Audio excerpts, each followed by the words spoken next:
ይህንን ባብ ወይም ርዕስ አድርገው ከመረጡ በኋላ ስለ አላህ የሚነግሩንን ነብያዊ ሐዲሶችን ቀጥለው ያስተምሩናል።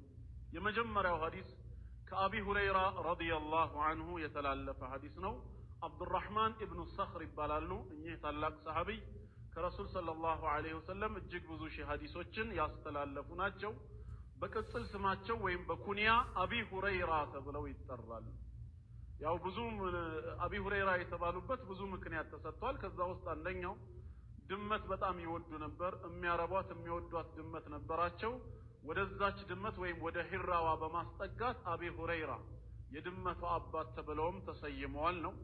አላኩል ያህል ምን ይላሉኝ ሰሃቢ ቃለ ረሱሉላህ ሰለላሁ ዐለይሂ ወሰለም የአላህ መልእክተኛ እንደዚህ አሉዋል። ከመልእክተኛው የሰሙትን ሰሃባው ስለሚያስተላልፍልን መልእክተኛው ደግሞ ምን አሉ? ቃለ አላሁ ተዓላ ክብሩ ከፍ ያለው የላቀው አላህ እንዲህ አላሉ። ንግግሩን ወደ አላህ ካስጠጉት ይሄ ንግግር ሐዲስ ሳይሆን ምንድነው የሚባለው? ሐዲሱል ቁድሲ ይባላል። ሰሃባው ከመልእክተኛው የሰማውን ቀጥታ እሳቸው እንዲህ አሉ ብሎ ነግሮን ቢሆን ኖሮ ሐዲሱን ነበዊ ነው የምንለው፣ ነብያዊ ሐዲስ ይባላል። መልእክተኛው ግን የንግግሩ ምንጭ ወደ አላህ አስጠግተው አላህ እንደዚህ አለ ብለው ግን በእሳቸው አንደበት ከሆነ የተገለጸው በቁርአን ሳይሆን ማለት ነው አላህ እንዲህ ይላል ብለው ከነገሩን ያ ሐዲስ ሐዲሱል ቁድሲ ተብሎ ይጠራል። በእሳቸው ላይ የሚቆም ከሆነ ቀጥታ መልእክተኛው የተናገሩት ከሆነና አላህ እንደዚህ ያለ ብለው ወደ አላህ ካላስጠጉት ሐዲሱን ነበዊ ነው የሚባለው ማለት ነው። እናም አላህ በሐዲሱል ቁድሲ ላይ እንዲህ በማለት ተናገረ። መልእክተኛው ምን አለ ጌታችን? አና ይላል እኔ አግነ ሹረካ አለ። አግና የተብቃቃሁኝ ነኝ፣ ከማንም ምንም የማልፈልግ በራሴ የተብቃቃሁኝ የምሉእ ባለቤት ጌታ ነኝ። አልገኒዩ እስሙን ሚን አስማኢላሂ ዐዘ ወጀል።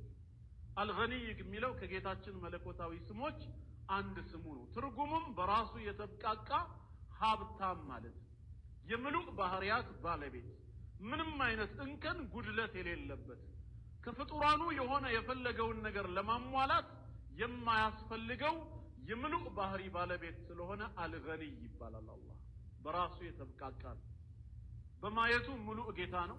ከሱ እይታ የሚሰወር ምንም ንጥረ ነገር የለም። መጠኑ የቱንም ያህል ቢያንስ የትም ጨለማ ውስጥ ቢደበቅ ከይታው መሰወር አይችልም። አላህ ምሉእ ነው ማለት ነው። በዚህ ባህሪ በመስማቱ ምሉእ የሆነ ጌታ ነው። የቦታ ርቀት ወይም የሜትር ርቀት ከመስማት አያግደው። የቋንቋዎች መደበላለቅ እንዳይሰማ አይዳርገው። በተመሳሳይ ሰዓት ሁሉም ሀጃውን ወደ አላህ ቢለምን ቆይ ተራ በተራ ልስማ የሚል ጌታ አይደለም። እንደ ፍርድ ቤት ዳኛ በአረፋ ተራራ ሚሊዮኖች ተሰብስበው እጅግ የተለያየ አይነት ቋንቋ እያንዳንዱ ሰው ደግሞ የተለያየ አይነት ሀጃ ኑሮት ከዙር እስከ መግሪብ ባለው ሰዓት እጃቸውን አንስተው ሲለምኑት ቆይ መጀመሪያ ማንን መስማት ነው ያለብኝ የሚል ጌታ አይደለም። ሁሉን የሚሰማ ነው። በመስማቱ ምንድነው? ምሉእ ነው። እንደዚሁም በሌሎች ባህሪያቱ። ስለዚህ አላህ ምንድነው? አልገኒይ በራሱ የተብቃቃ ነው።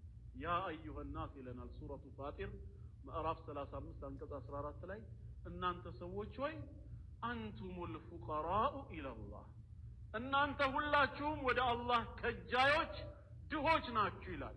ቢልጌትንም ሸኽ አላሙዲንንም ጨምሮ ማለት ነው። ወደኔ ድሆች ናችሁ፣ ወደ ቢጤዎቻችሁ ወደ ሰው ከፊላችሁ ከከፊሉ ሀብታም ድሃ ትባባላላችሁ እንጂ እኔ ዘንድ ሁላችሁም ድሃ ናችሁ። ምን ማለት ነው? ከኔ መብቃቃት አትችሉም። ያላችሁ ሀብት እኔ ዘንድ የምትፈልጉትን ነገር ከመጠየቅ አያብቃቃችሁም። ህይወትን አይገዛም። ስለዚህ ግዴታ እስትንፋስ ከአላህ ነው የምንቀበለው። ጤናን አይገዛም ገንዘቡ፣ ጤናን ከጌታችን ነው የምንቀበለው። እያንዳንዱን ነገር ከአላህ ነው። ለምንበላው ለምንጠጣው ሲሳይ ከላይ ነው የምንፈልገው። ሁላችሁም ወደኔ ድሃዎች ከጃዮች ናችሁ።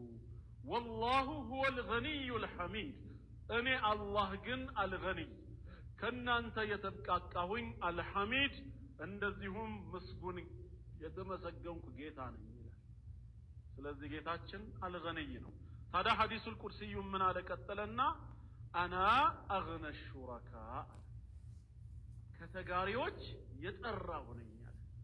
ለኔ በምታቀርቡት ዒባዳ ለኔ በምታቀርቡት አምልኮ እኔኑ ብቻ አስባችሁ የኔን ፊት ፈልጋችሁ እንጂ ሌሎች ተጋሪዎችን አንድ ላይ ደርባችሁ ወደ እኔ ከምታቀርቡት አምልኮ የጠራሁ ነኝ። አልፈልግም ተጋሪ ነው ያለው አላህ። ካመለካችሁ አይቀር ብቻዬን አምልኩ፣ ከከጀላችሁ አይቀር እኔ